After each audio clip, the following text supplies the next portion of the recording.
Starting in the fall of 2021, Newton's high school start times moved to 9 a.m. and end at 3:45 p.m. except on Tuesdays, when it will let out at 3:25. Elementary and middle school start and end times will be 10 minutes earlier. The discussion of changing high school start times began in 2015, with the school committee adopting the goal in 2017. With these changes, later start times are planned for after-school athletics and extracurricular activities.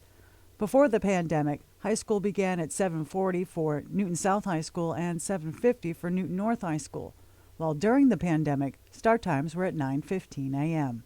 So thank you very much. I feel like you've really done an incredible job, and I know there's lots more to do. And I agree with folks who've said it's not going to be perfect next year, but we are really going to be relying on to, really tweak things and make sure that it works. I think as particularly team captains and coaches and athletic directors working with principals, team captains, right, Brendan, to really help make that effective. But this year, end of school year celebrations are back.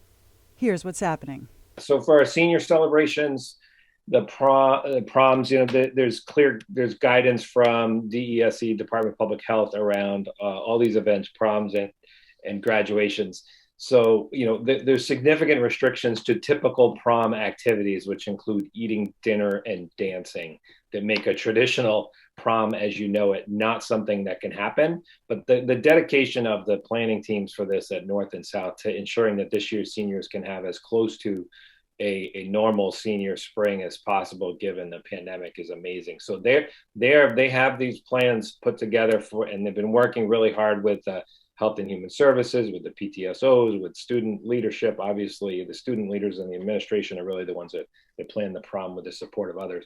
To have proms or senior celebrations, you can call them what they want. They'll look a lot different than what these have looked like in the past, but they'll be outdoors. They'll follow all of the public health requirements at this time, including limits to numbers of students, which we expect to be 250 total gatherings at the time these take place. Masks, distancing, so you won't be able to have the kind of dancing that you would normally have. But there'll be music, there'll be well-dressed seniors, and there'll be joyous celebration at each of these events. And we're continuing to work really closely with all the city partners and everyone's to make these special occasions.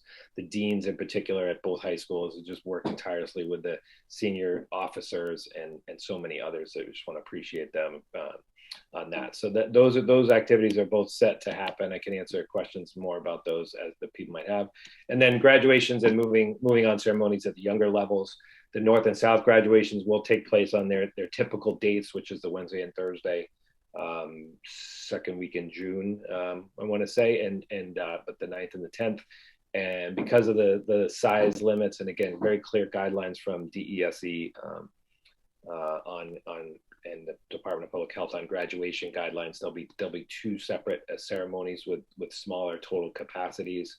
There'll be sort of pre-registration ticketing to allow for contact tracing. Obviously, masks and other public health guidance will be followed even outdoors. And again, 6 foot social distance maintained between folks from different families who are attending. And the ceremonies themselves are advised to be significantly slimmed down. So there's not as much, and for some this may be a benefit. There's not as many speeches to listen to prior to the actual getting your diploma, and there's some pretty strict guidelines around how things are passed out and shared. Even more, what really the guidelines around graduation are far more strict than they are for typical school days, knowing that these are large gatherings with people who don't usually gather, and they're not essential to the functioning of the school. So we'll be following all the state public health guidelines for these, and you can see the details there. And then just letting folks know, we are planning an in-person step-up day. We're meeting to plan this further for June 16th, which is a Wednesday.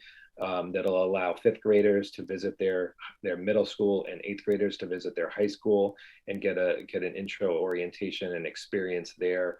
The middle schools are planning in-person outdoor moving on ceremonies. You can see the dates through the last 2 days of school as they always are, but taking advantage of the outdoor spaces at the high schools and nearby at Bigelow, Burr Park.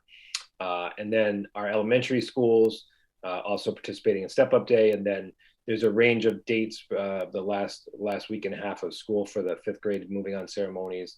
And again, based on the size of the facilities and the school size, the family preferences, and the folks that are planning these, there's a range of outdoor, virtual, hybrid type events for the 5th grade moving on ceremonies. And again, those will all also honor all the public health capacity guidelines, required masking, et cetera. So that's the quick summary of where we are with all of these events that I'm sharing with you about high school, middle school, as well as from Eva Thompson and our elementary colleagues.